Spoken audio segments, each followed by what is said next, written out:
Hello everyone, this is Boricua Binks and welcome back to Let's Play Ace Attorney Investigations Miles Edgeworth, where we are still in the 5th case of the game, but we're getting closer to the end.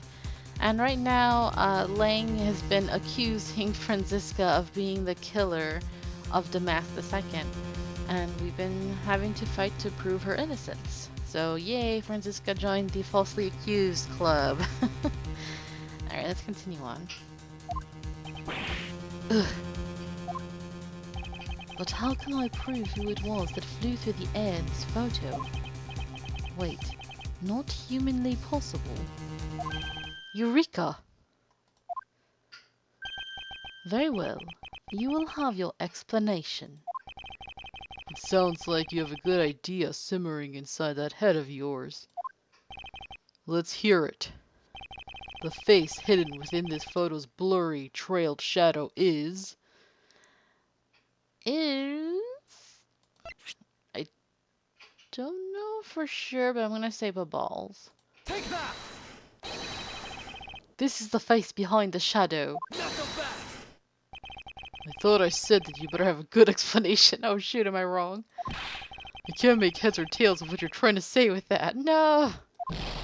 Ugh, was I wrong? Come on, hurry up and show me what that shadow that's flying through the air is. Even had you not barked that at me, I would have gladly done so, Agent Lang. Need to go over it one more time. The man-shaped shadow that flew through the air wrapped in the darkness of the night. Its real shape can only be this one thing. Oh, come on! Why are they gonna be picky about which one? That's so stupid. This is the one thing I hate about this case.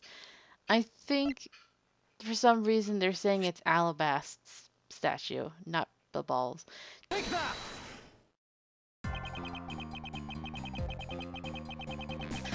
Ugh, whatever. Naturally, the shadow is the third smuggled object, the Prima Dog statue replica. You can't be serious. The Yotagarasu, or rather, Callisto Yu, dressed as Agent Sheena, was inside the ball. She dressed the replica statue up in clothes and launched it through the air. Not so fast! Huh, Mr. Prosecutor! What is... That's like, what, the second or third time we've seen Lang say something in like a weird way? That I feel... I don't know why they did it like this, but okay. You left out a very crucial bit in your explanation. I know I did. She launched it through the air? Huh! And how exactly did she do that? Stop! Stop, game. Why? He's literally baring his fangs at me. But he has a point.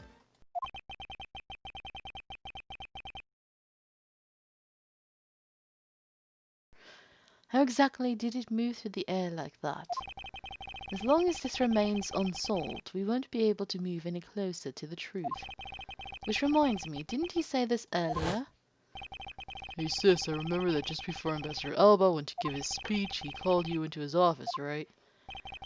So, just before the murder, Franziska was called here, right into this very room. If that's the case, then that may be another avenue I can pursue. Agent Lang, in order for me to answer that question, I will need to hear testimony from Miss Von Karma. Oh, what are you up to now, pretty boy? Earlier, you mentioned something of interest to me. You said that just before the murder occurred, Miss Von Karma had been in this room because Ambassador Alba had called for her. And for that reason alone, you believe her to be the killer. Yeah, I guess I did say something like that. In that case, I believe it is my duty to ask her what her side of the story is. Huh. You really think a criminal will tell us the honest truth? How dare you! As I've said numerous times, there is absolutely no proof that I am the killer.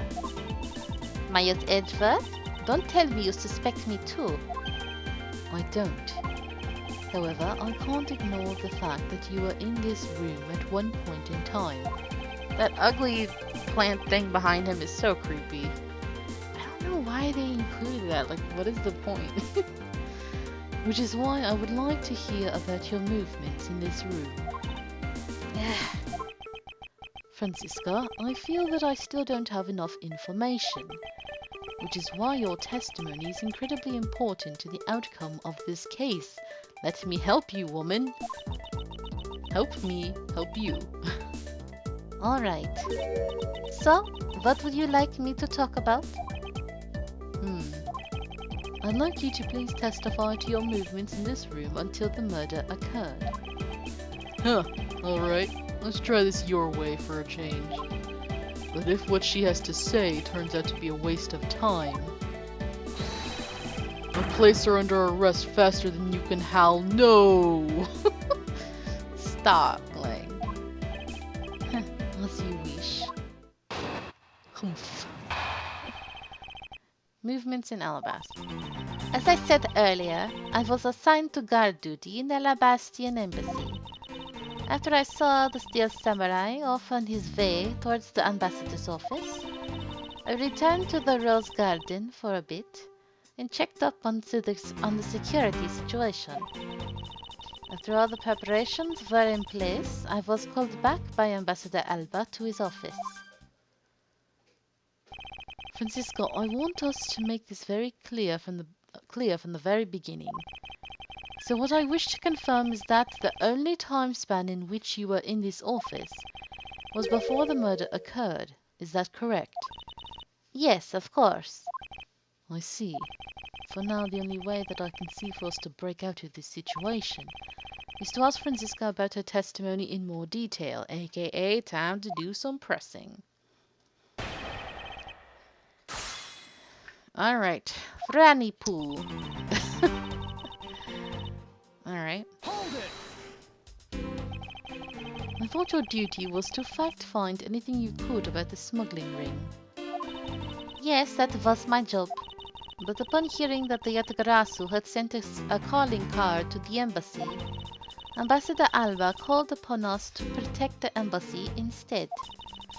That incident 7 years ago, or have you forgotten what happened here back then?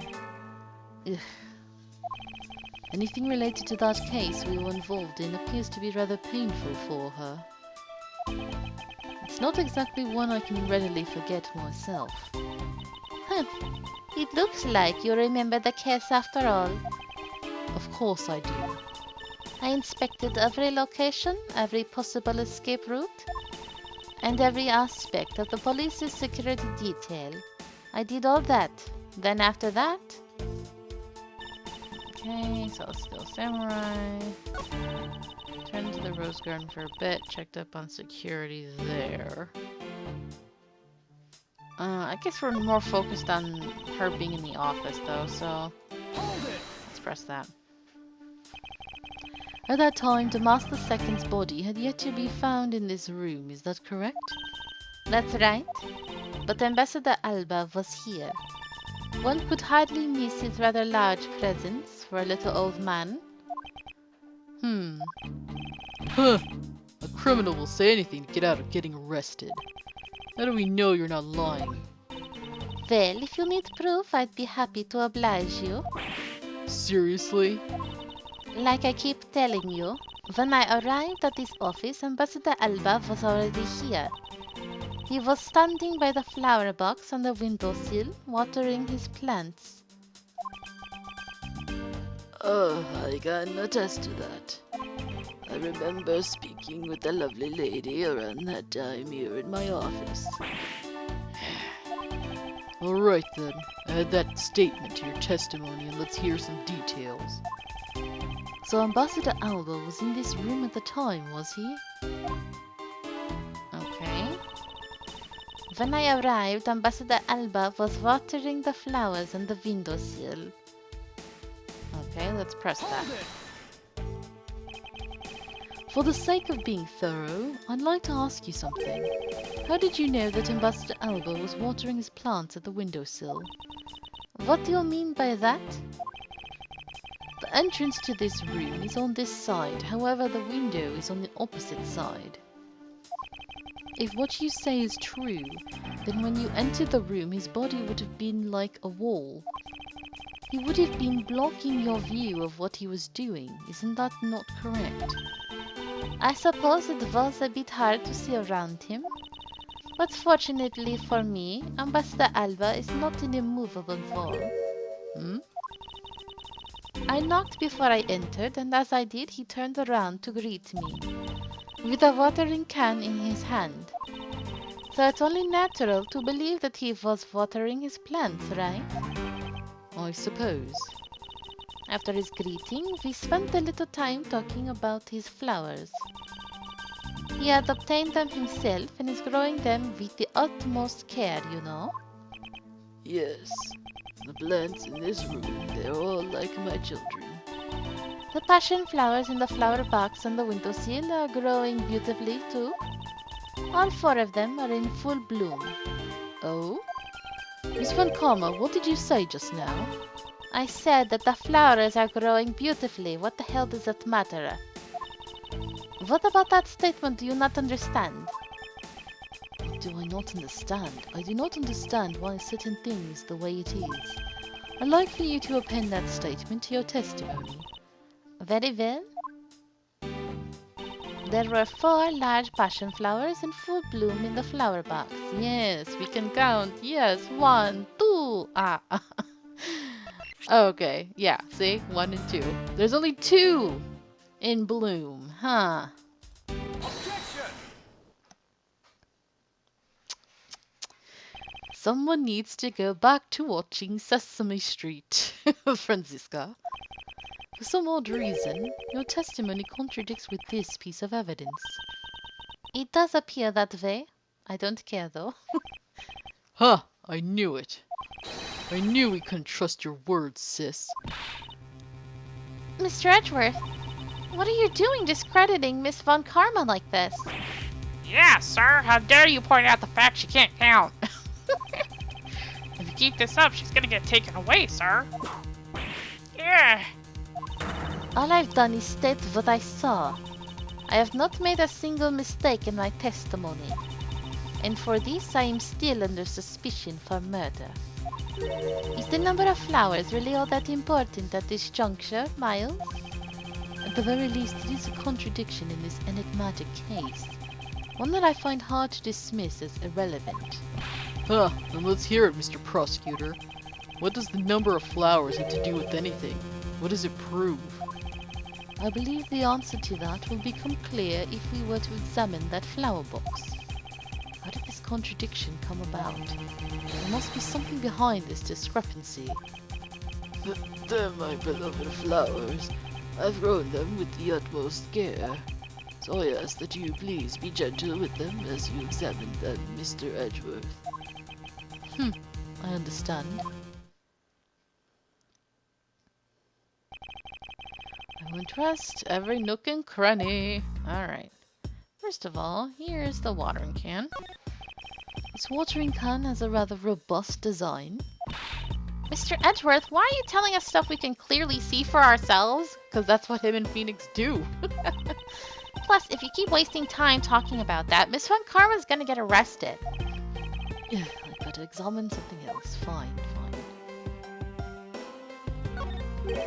This patch of soil looks as though it has had something removed from it.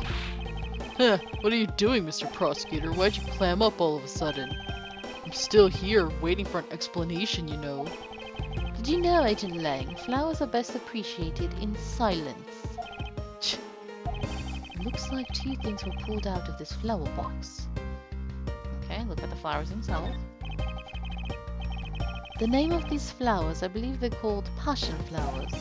Despite being called flowers, they are actually a species of vine. Yeah, that's why they're climbing those sticks, right? They appear to be growing well and are well supported by these plant supports. That's actually really pretty. I like that. Yeah, but no matter how I look at it, it looks like there are only 2 here to me. You realize, don't you, sis? Your little lie has failed you. Miles Edgeworth? Hurry up and shut this man up for me already. I suppose I will need to use some evidence to shut him up, won't I? What's the evidence? Hold on, look at my organizer. The only thing I can think of related is, yes, these hair sticks that we got from, Callisto. I believe I have just the piece of evidence you require. I believe I have just the piece of evidence you require. Oh, you do you? You have such confidence in the face of your current plight. But I highly doubt it'll last until the end. You howl like a wolf, Agent Lang. But we'll see if you have any bite to back up that bark after you see the evidence. The truth the passion flowers reveal can be seen in this piece of evidence. The hair sticks. Take that! Sheena, who was supposedly in Babol the entire time, had these hair sticks on her that look exactly like the plant supports in this flower box. In other words, I believe it can be said that these hair sticks are in actuality support sticks for the passion flowers. Huh, so what? Is this really all that important to the case? Of course it is. It means that we found yet another item that was smuggled between the countries tonight. Yeah. Think about it logically, Agent Lang. These sticks were originally in Alabast, but somehow they wound up in Sheena's hands, who was in Babol the whole night. So make no mistake, these sticks were smuggled somehow, just like the knife and statue. Very well then. I want to hear from you exactly how they wound up in Babol. How did these support sticks find their way to Babol and why? There must be some reason as to why they ended up there. Aha, so that's why. Agent Lang, if you would please take a look at this and tell me its shape. It's just another stick, isn't it? And so it is. The shape of the support sticks is what is important. For when they are used with something in this room, that's when it all comes into focus. Aha. Now this, I think, is something that's really tricky for like a first-time player to think of. The object that completes the picture when used with the support sticks is actually the good old crossbow. That's a crossbow. Wait, you're not really suggesting... I am. These hair sticks, or rather plant support sticks, they make for perfect arrows. Yeah. I've done it. I found the common thread that connects the two offices. But this thread is yet to be completely untangled. Even using the arrows, how does this explain how the statues were transported? Furthermore, who could it have been who fired these sticks as arrows? There must be a common thread that ties all of these things together. I mean, at this point, it's pretty obvious who did it, right? Considering whose office it is and all that. Mr. Prosecutor, hold up a second. You do realize what happens when you tie a statue to an arrow, right? They don't fly at all. Alright. Let's talk about it.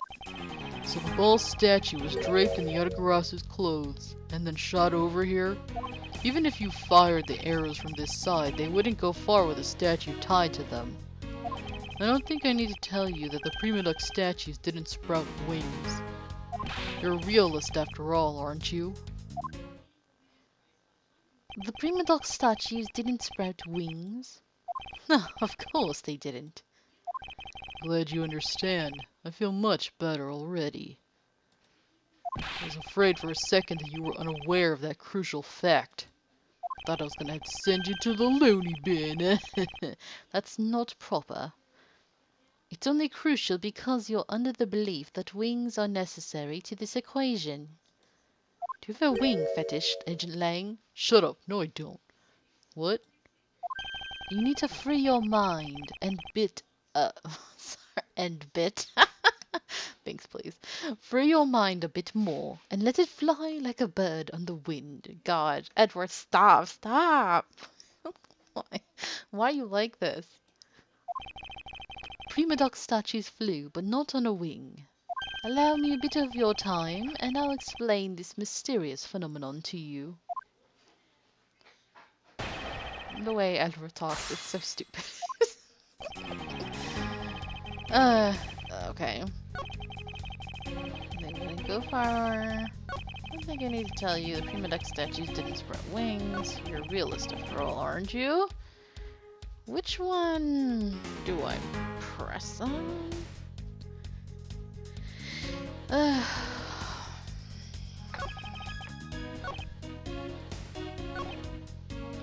think this one.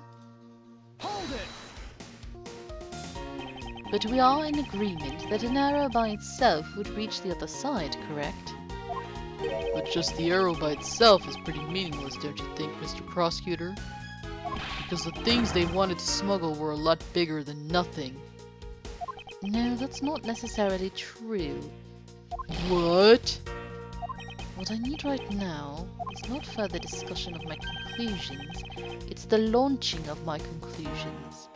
What the shooter wanted to launch with the crossbow was not the statues themselves, but rather something a crossbow can launch that can be used to move the statues.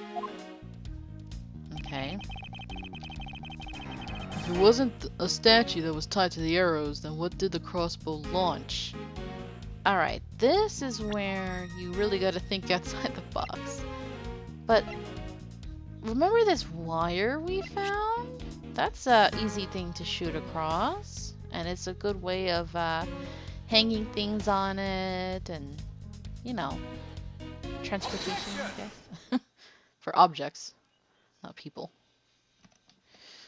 Finally, we have reached this point in our discussion. For I present to you that which was carried by the arrow from the crossbow. Huh, I get it now, Mr. Prosecutor. I can see exactly what you're trying to say. You're saying that the wire was tied to an arrow and then shot into Mr. Cochin's office. All the way from the 5th floor of the Alabastian Embassy down to the 3rd floor of the Bobolese Embassy.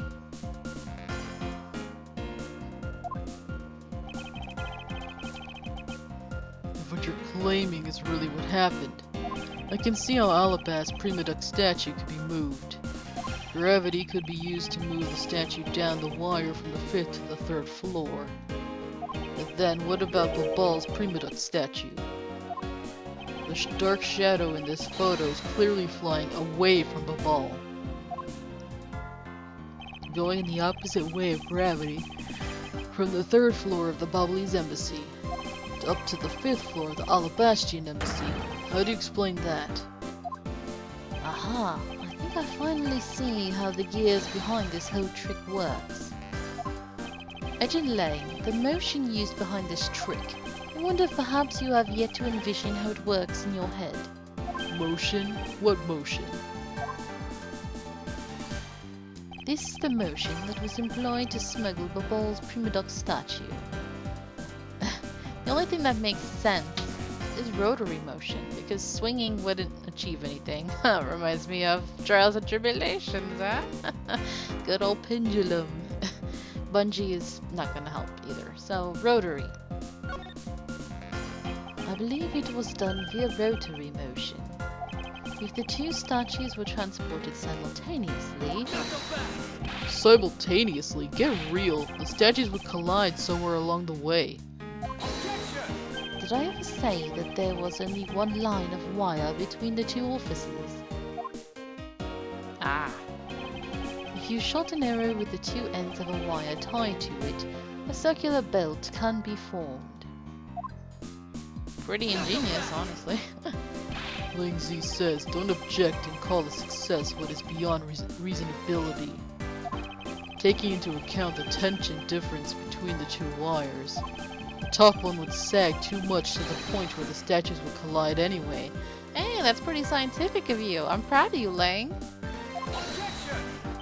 Agent Lang, as you know, the Prima Dog statue is a one-of-a-kind national treasure, and the fact that the Ball statue is a hollow replica of the real statue, it would naturally be lighter than the real one, meaning that my idea is very possible.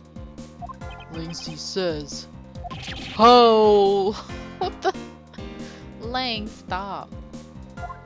Here's what I believe happened. Miss Yu and her mystery co-conspirator set themselves up in the two different rooms. The co-conspirator bridged the rooms by shooting the two ends of the wire down on one arrow. Then the two of them covered the statues and proceeded to transport the statues. After the switch was completed, another arrow was fired, carrying the other end of the wire down to the ball where it was to be disposed of. And to do that, Miss Yu hid it inside the grandfather clock, QED. What's QED? I don't know what the QED is. He didn't catch her whip this time. This proves it, right, Agent Lang? That I'm not the killer. How dare you whip me when I'm injured and laughing? Not yet, sis. I still haven't had my dessert yet. Right, Mr. Prosecutor? The proof is in the pudding, as it were. Pudding is a nice dessert. You two are like on the same wavelength. It's scary. So, do you think you can do it? Can you prove that what you said is what happened? Because remember, if you can't, I'll be taking a certain someone back home with me as a souvenir. Oh my. Taking her home, eh? I agree that as long as there is no proof, my hypothesis remains just that. However, what I have laid out is no mere hypothesis, for there is one more piece of evidence. One more? This should be interesting. You think you have a piece of evidence that will turn your hypothesis into fact? Well then, let's see it, Mr. Prosecutor. But in the next episode. Thank you guys so much for watching. I hope you're enjoying this, and until next time, have a nice day. Bye!